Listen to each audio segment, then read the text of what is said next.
Uzun CSS dersi 18. qism CSS jadval. CSS jadval xarakteri jadvalni güzelleştirip ko'rsatishga yordam berdi.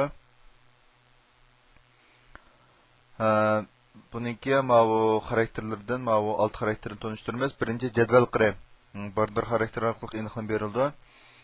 Masalan, misal qaraydigan bo'lsak, jadval qirninki mavu ko'k rangli holatga jadval qirib kelganini ko'radaymiz. Buningdagi mavu aniqlab berilgan qaraydigan bo'lsak, mavu table, th, td qatorliqlarga buningki kengligi bordersi 1 px sol holatda, anadan keyin rangi ko'k rang deb ma'qul holatda aniqlab berilgan. Anadan keyin taqsizliklar border collapse xarakteri orqali aniqlab berish bo'ldi. Border collapse xarakterini ishlatganda mavu hujjat tipi doctype'ni cho'qim belgilash kerak. Bo'lmasa xatolik kelib chiqadi. Misal qaraydigan bo'lsak, hamma ikkisida azroq farq borligini, ya'ni meniki mavu taq holatdagi hamda ma qo'sh holatdagi bunda siziq bo'lsa, mana unda taq holatdagi bunda siziq chiqqanligini ko'ramiz. Buniki ma asli kodga qaraydigan bo'lsak, bu yerda doctype'ga aniqlab bersak bo'lmaydi. Doctype aniqlab berildi.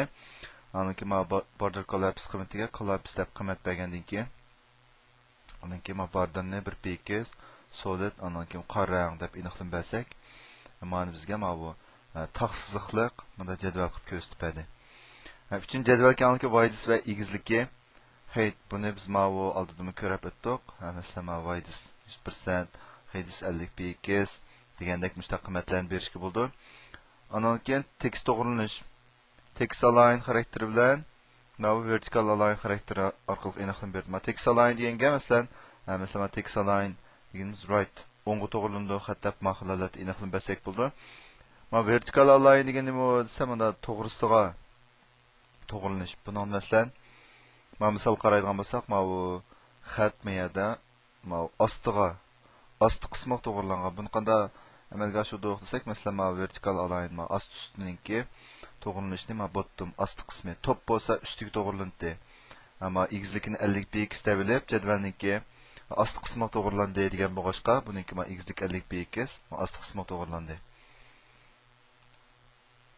Ana keyin jadval ishki orliqi padding deganimiz shu ishki orliqi aniqlab berilishda ishlatilgan xarakter hisoblanadi. Masalan, padding 15 px deb bergan bo'lsak, ammo yerdagi harfniki üstü sol asti taraf bilan bo'g'a orliqi 15 px bo'ldi.